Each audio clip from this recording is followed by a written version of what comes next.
All right, so we getting another look at Ninja Gaiden 4 before it drops. I forget when it drops, but we'll look after this video goes.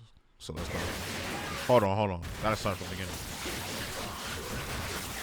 Ultimate technique. Let me take you on a quick journey back to the past for a second. It's the early 2000s. Years before a little game called Dark Souls would forever change the landscape of the action and action. Admission. I hadn't played the God of War series until I was like already like late teens adult. As a kid, I couldn't afford the newest games all the time, so I'll probably get like one new game a year, one or two new games a year. Then around the holiday times, when my mom got her income tax, she blessed me. I love my mom.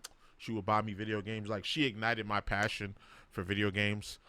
So that's when I would get a new game, and I probably wouldn't get another one until my birthday or Christmas or the next year. So in between, I would do my little side jobs. I would pack bags at the supermarket, do tutoring, sell Pokemon cards and stuff, so I could get little cheap games. But I was never able to get these games like as they were coming out. So a lot of these games back from my era, from the 2000s, I only got a chance to play them as an adult. An RPG genre. It was a time mostly without stamina bars, a time when style, spectacle, and creative expression of combat ruled above all else. Facts. We need to get back to this. War 1 and 2, Devil May Cry 1 and 3. We need to get back to this. Dead ass. Blaze the trail for others to follow. We need a God Hand remaster. There was one game that stood above all of them. A masterclass of action design that challenged and thrilled the teenage me with aggressive. Fuck that stamina shit. We get it. We get it. And the most dazzling combat I had ever seen. That game was Ninja Gaiden. And later Ninja Gaiden Black. This game proves these type of games too. God of War, like you mentioned, God of War, DMC, Ninja Gaiden proves that you don't need a Souls-like formula to make a fire action game. Fuck that stamina shit. Fuck that. Like, I like RPG elements, but fuck that. Like, give us some real action games, bro. Fuck. I made a whole feature on why I think Ninja Gaiden is the pinnacle of the action genre, so I won't spend too much time on that here. But the point of all this preamble is to say that my expectations coming into Ninja Gaiden 4 were massive. And yet, somehow, based on the 4 chapters of this preview build, it's living up to them. This is exactly what I've always wanted a modern Ninja Gaiden game to be.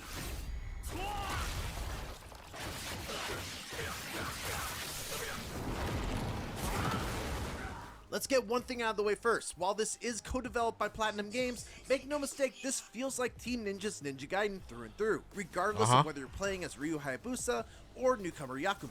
There's no split of Yakumo's levels feeling like a Platinum Games protagonist, and Ryu's feeling like traditional Ninja Gaiden. The two characters do have distinct playstyles and movesets, but you'll be doing a lot of the same tricks with both characters. From Izuna drops, Whole lot.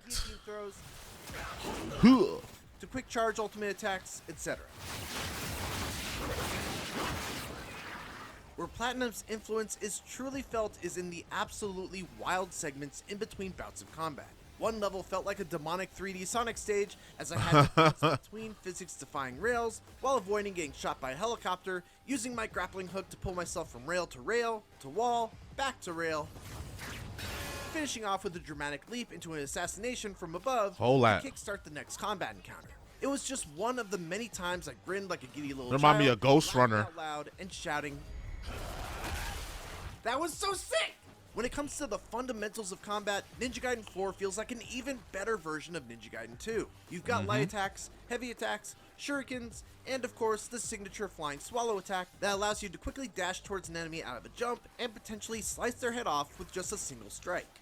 New to Ninja Gaiden 4 is a powered up form for both Yakumo and Ryu, accessed by holding down the left trigger that allows them to use slower but much harder hitting attacks. Powered by a meter that is filled primarily by landing hits with your base form and by using obliteration techniques on dismembered foes.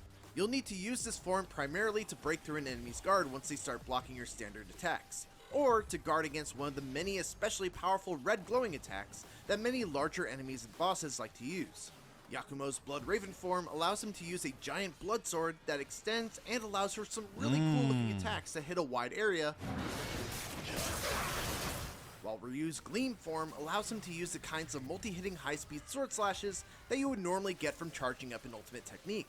but it's the small touches and improvements that really made me fall in love with Ninja Gaiden 4's combat. The way that guillotine throws now home in on enemies and can be used to knock airborne foes out of the sky. The way you're now more encouraged to use the environment to your advantage thanks to powered up flying swallows when you use them out of wall runs. How you can now use quick charge ultimate techniques right after landing from an Izuna drop or a flying swallow. Or the way you can grapple up to zip up to a flying drone, leap off them, land a couple strikes on a flying enemy, and then literally yank them out of the air and pile drive them into the ground. Oh, that was so sick! was so sick. That was sick. Kind of substantial, but ultimately iterative upgrade to the classic style of Ninja Gaiden's combat that I had hoped Ninja Gaiden 3 would be. Perhaps the thing I was most delighted about, though, was that Ninja Gaiden 4's boss battles, or at least the 2 that I've played so far, woo! That was a fire dodge. Bosses have never really been a particularly strong suit of the series, but right out of the gate, the first boss, a large samurai-clad enforcer, was a satisfying test of my skills, reflexes, and pattern recognition. It was an intense one-on-one fight against an enemy that was reactive to what I was doing. He would parry my attacks and follow up with a quick counterattack of his own. If I stood too far away, he would quickly close the distance and bring the aggression to me. He would sneak in unblockable attacks to simultaneously threaten and provide me with an opportunity to stun him by quickly hitting him with an attack out of Blood Raven stance. I was on the edge of my seat throughout the whole fight, and even when I died, I would catch myself smiling at how much fun I was having. The second boss was a little less traditional, as after our first encounter she fled, leaving me to chase her through a distorted demon hellscape, but the actual battle itself was no less impressive. She wielded a giant umbrella that she would twirl around continuously, forcing me to be precise with my blocks whenever she got close.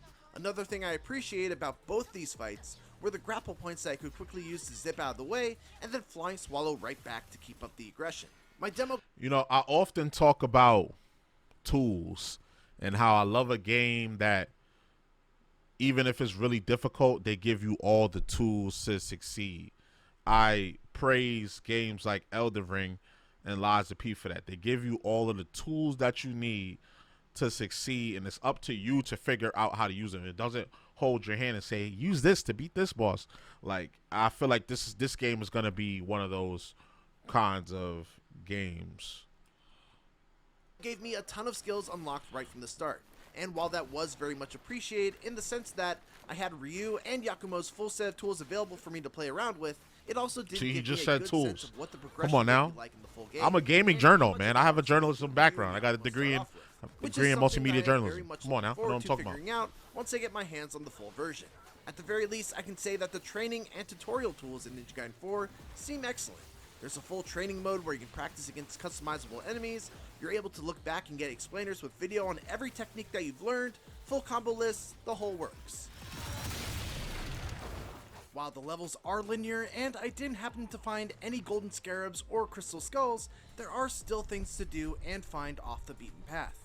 There are terminals throughout the level that come with submissions, such as defeat X number of enemies in Y location, or locate a number of creatures called Gordies that are gourd-shaped fiends that you can just capture cracked. by I don't completing know if y'all heard that. By far the coolest thing to find, though, are the combat challenge rooms, where you can actually set your health handicap and get a reward based on how hard you make the challenge for yourself.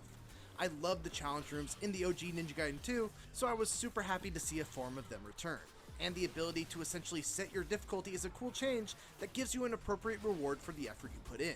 The currency you gain can be used to purchase items and abilities at the shop, but again, I didn't really have to engage with this all that much in this preview build, since most of the things I needed were already provided to me.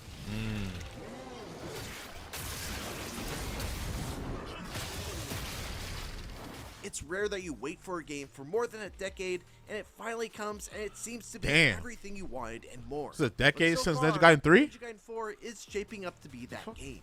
October 21st can't come fast enough. Do you have any questions about Ninja Gaiden 4? Let me know in the comments, as I'm planning to do a follow-up to go through as many of them as I can. Thanks for watching, and for everything else, keep it here on IGN. Damn. Ninja Gaiden 3 came out in 2012, gang. Damn, time is flying, bro. I thought it came out in like 2016 or 17 or something like that. God damn. Even then, that's still a long time. But over 10 years kind of shocked me. I'm not gonna lie. I love Platinum games. I like how they do their color grading. Like the color, like the way they do their colors and the lighting and the shading and all their games is fire. Like you could tell this is a like you could tell Platinum Games made this. But hold on, let me do my little clip farm. Do my little clip farm or whatever. So Ninja Gaiden 4, it's been over 10 years since we've had a Ninja Gaiden game, and 3 wasn't the best out of the series. I feel like 2 was the best out of the whole series. Y'all could argue with me. Some will say the original, or Black. But I say that it was Ninja Gaiden 2. But this might, depending on how it goes, how it runs when it comes out, this might take the cake from 2. It looks like they've learned from the mistakes of 3, and they've added a more flash, more flare, more ways to take out your opponents, your enemies, and I'm looking forward to the bosses as well. Like, this boss looks cool. The way he was explaining it, and the other boss that the other characters fighting looks cool. And each character is dope. You know, you got the traditional, you got Ryu, you know what he's capable of, and then you have the new guy, you have the new protagonist. Forget his name. This game is definitely gonna be on my radar. We definitely gonna be playing it, whether on or off stream. So yeah, y'all already know the vibes. Y'all let me know, check in the comments. You already know the vibes. Like, comment, subscribe, all that good stuff. It's your boy JusticeXFalls, and we out. One.